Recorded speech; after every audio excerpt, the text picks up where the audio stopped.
날마다 쏟는 샘물과 함께하는 오늘의 큐티 시간입니다. 2월 15일 월요일 오늘의 말씀은 사도행전 10장 34절에서 48절 말씀입니다.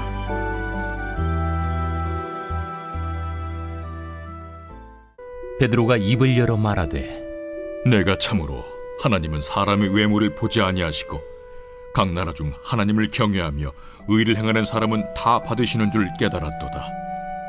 만유의 주 되신 예수 그리스도로 말미암아 화평의 복음을 전하사 이스라엘 자손들에게 보내신 말씀 곧 요한이 그 세례를 판포한 후에 갈릴리에서 시작하여 온 유대에 두루 전파된 그것을 너희도 알거니와 하나님이 나사렛 예수에게 성령과 능력을 기름 붓듯 하셨음에 그가 두루 다니시며 선한 일을 행하시고 마귀에게 눌린 모든 사람을 고치셨으니 이는 하나님이 함께 하셨음이라. 우리는 유대인의 땅과 예루살렘에서 그가 행하신 모든 일의 증인이라. 그를 그들이 나무에 달아 죽였으나 하나님이 사흘 만에 다시 살리사 나타내시되 모든 백성에게 하신 것이 아니요 오직 미리 택하신 증인 곧 죽은 자 가운데서 부활하신 후 그를 모시고 음식을 먹은 우리에게 하신 것이라. 우리에게 명하사 백성에게 전도하되 하나님이 살아있는 자와 죽은 자의 재판장으로 정하신 자가 곧 이 사람인 것을 증언하게 하셨고 그에 대하여 모든 선지자도 증언하되 그를 믿는 사람들이 다 그의 이름을 힘입어 죄사함을 받는다 하였느니라. 베드로가 이 말을 할 때에 성령이 말씀 듣는 모든 사람에게 내려오시니 베드로와 함께 온 할례 받은 신자들이 이방인들에게도 성령 부어주심으로 말미암아 놀라니 이는 방언을 말하며 하나님 높임을 들음이러라. 이에 베드로가 이르되 이 사람들이 우리와 같이 성령을 받았으니 누가 능히 물로 세례 베품을 금하리요 예수 그리스도의 이름으로 세례를 베풀라. 그들이 베드로에게 며칠 더 머물기를 청하니라. 할렐루야. 이른 아침 시간에 하나님의 말씀을 사모하며 나아가는 안천교회 성도인들에게 하나님의 은혜와 기쁨이 가득한 시간이 되길 바랍니다. 오늘 우리가 듣는 이 말씀을 통하여서 하나님의 뜻을 깨닫고 순종함으로 나아가는 오늘 하루가 되길 간절히 기도합니다. 오늘 우리가 살펴볼 말씀은 사도행전 10장의 말씀입니다. 이 사도행전 10장은 매우 중요한 의미를 갖고 있는 장입니다.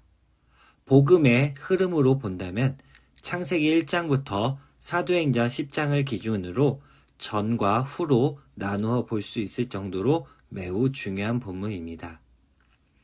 하나님이 아브라함을 택하시고 복을 주실 때에 하신 말씀이 있습니다. 창세기 12장 3절 말씀입니다. 땅의 모든 족속이 너로 말미암아 복을 얻을 것이라 라고 말씀하셨습니다. 하나님은 아브라함을 통해 이스라엘을 이루셨고 그 이스라엘 백성을 택하셨지만 이스라엘 백성만 영원토록 구원시키실 것이라고 하지 않으셨습니다. 오히려 이스라엘 백성을 통로로 삼아 구원이 온 열방에게 이르길 원하셨습니다. 하지만 이스라엘 백성들은 하나님을 자신의 것으로만 생각해 왔습니다.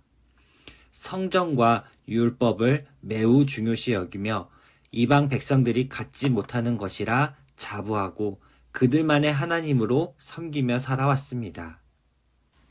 그런데 오늘 우리가 함께 볼 사도행전 10장은 이스라엘 백성들만 구원시키실 것이라 굳게 믿었던 그 이스라엘의 믿음과 생각이 완전히 산산조각이 나며 이방인들에게 복음이 전파되는 본격적인 시점이 됩니다. 우리가 사도행전을 읽을 때 그 핵심이 되는 주제가 무엇이라고 했었나요? 바로 복음을 듣고 성령을 받은 사람들이 어떻게 행동했는지 아는 것이라 했습니다.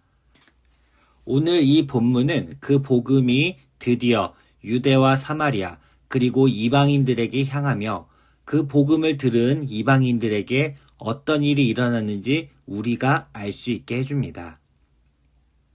예수님은 복음이 예루살렘으로부터 온 유대와 사마리아 그리고 더 나아가 땅끝까지 전파하라고 명령하셨습니다. 그러나 제자들은 그 뜻과 반대로 예루살렘을 좀처럼 떠나지 못하고 있었습니다. 초기 공동체에 가해지는 큰 핍박이 있어야 겨우 이들은 흩어질 수 있었습니다.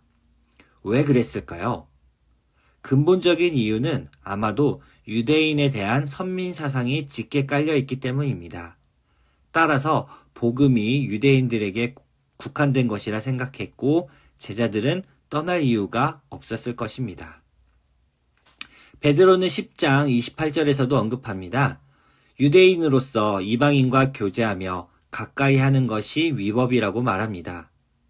하나님은 이런 유대인의 깊은 선민사상을 이미 알고 계셨고 베드로의 이 선입견을 깨기 위해 환상을 통하여 미리 말씀하셨습니다.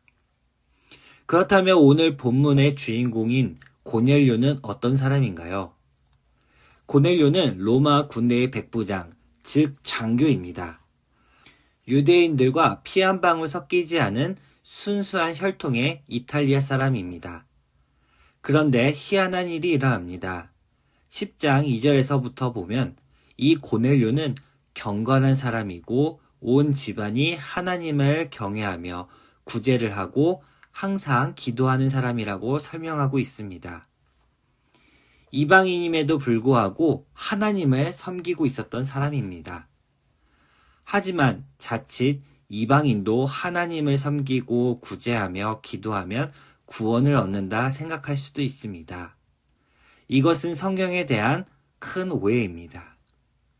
이스라엘 백성들이 가장 적대시하는 로마의 그것도 장교가 자신들이 믿는 하나님을 섬기고 구원을 받는다는 것은 유대인들에게는 있을 수 없는 일입니다. 하지만 그럼에도 불구하고 하나님은 지식이나 학벌 그리고 인종을 따지지 아니하시고 구원의 손길을 베푸시는 분이라는 그 사실이 중요한 것입니다. 베드로는 고넬료의 만남을 주선하시고 인도하시는 분이 하나님이심을 깨달았습니다. 그리고 34절부터 베드로의 설교가 본격적으로 시작됩니다. 이것은 베드로에게도 새로운 설교입니다. 복음을 전하는 대상이 순수한 이방인들이었기 때문입니다. 그리고 하나님은 사람의 외모를 취하지 아니하시고 하나님을 경외하고 의를 행하는 사람은 다 받으신다라는 복음의 원칙을 34절, 35절에서 선포합니다. 그리고 37절부터는 세례 요한의 일부터 예수 그리스도가 십자가에 못 박혀 부활하신 사건까지 열거하고 복음을 전파하고 있습니다. 특이한 점은 37절에서 너희도 알거니와 라고 말하고 있습니다. 이미 세례 요한의 사건부터 유대에 두루 퍼진 사건들은 이미 상당히 퍼진 이야기라는 사실입니다. 베드로는 39절에서 모든 일의 증인이라고 말하고 있습니다. 바로 자신들이 그 일을 목격한 목격자임을 밝히면서 복음을 전하고 있습니다. 그리고 나무에 달아 죽인 그가 다시 사흘 만에 살아났음을 이야기합니다. 42절, 43절에서는 이 설교의 결론을 내리고 있습니다. 한마디도 모두가 이 예수를 믿어야 한다고 말합니다. 43절에서 그의 이름을 힘입어 죄사함을 받는다라고 말합니다. 예수 그리스도는 우리의 죄를 대속하셨고 우리는 그의 이름을 힘입어 죄사함을 받아 구원에 이른다는 것입니다. 우리는 사도행전 10장의 사건처럼 복음이 유대에서 열방으로 퍼졌기 때문에 우리에게도 이 복음이 흘러들어올 수 있게 된 것입니다. 고넬료가 경건한 사람이어서 구원을 받은 것이 아닙니다. 오로지 하나님의 은혜입니다. 우리도 우리가 구원을 받을 수 있는 것은 오직 하나님의 은혜가 아니고서는 설명할 길이 없습니다.